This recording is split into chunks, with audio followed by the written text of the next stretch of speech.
We didn't just want kids who were zombified in front of a screen or like passive consumers of content, but really kids that were engaged, wanting to partake in an activity.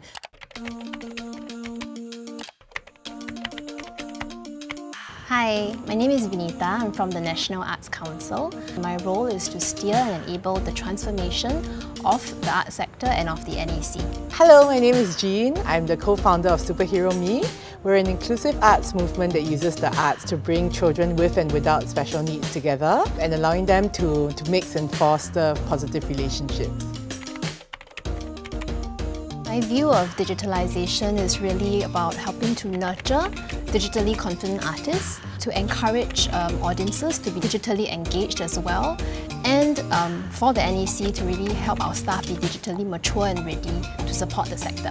To me, it's really about a new platform, a new channel to think about. Now that you can't physically be together as often as you wish, how are you still able to create content, programs that really feed conversation, that still allow children from different backgrounds to get to know each other?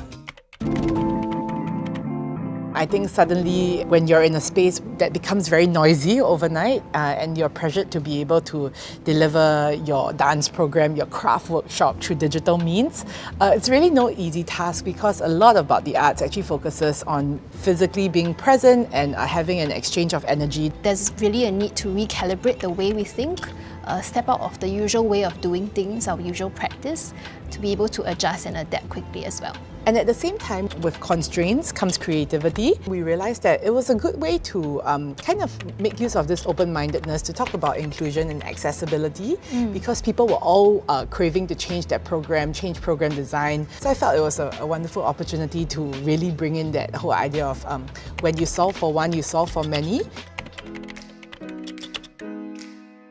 There were a number of steps we took to ensure that the digital experience was still warm and friendly, for the lack of a better word. Some of the tools that we picked up was really things like Zoom, using Google Slides, GIFs, memes, Spotify. We invested in things like a green screen, proper mics, really preparing graphics and animation before that. And as kids were doing their work, we would spotlight and unmute different children in the room to ensure that all children's voices were heard. And I think all that little bits of effort when put together became such a colourful and fun and uplifting experience, not just for the children, but for the adults as well. It's quite interesting to actually hear from the behind-the-scenes point of view of what went through that whole experience. I think that arts groups and artists are already thinking of things like Digital Season, for example, where the experience is entirely digital. And there's a lot of benefit that both the arts groups and the consumers can get from that. So rather than just seeing it as content and digital presentation, I think it's quite important, like what Jean said earlier, to see it as an experience that you are designing for different groups of people in the digital sphere with you.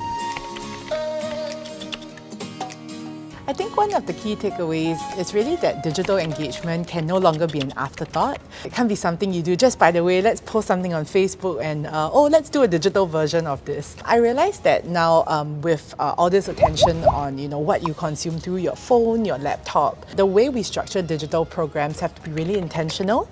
And I guess the second point is to think how can this conversation or these programs actually be sustainable, right? By shaping that journey, finding out where's the first touch point and then where do they go to next, and how do we sustain that interest or even bring the interest further by getting them to participate, for example. I think a lot about this new normal also rests on collaboration. How do you really work with people other than your own circle of artists or creatives to think about not just preaching to the converted, but reaching out to new audiences?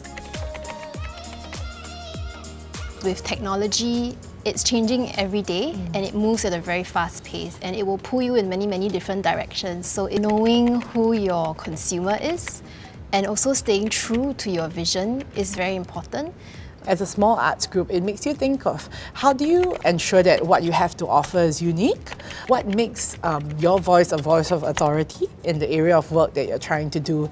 And these questions, I would say they're very nice existential questions that kind of helps you form a clearer sense of your direction and your growth as an artist or an arts group. At the same time, digitalization isn't just about doing, it's also about learning, it's also about experimenting and innovating. So providing the platform that gives people the freedom to try, to make mistakes, And then to grow and improve from there is something that's very, very important to us.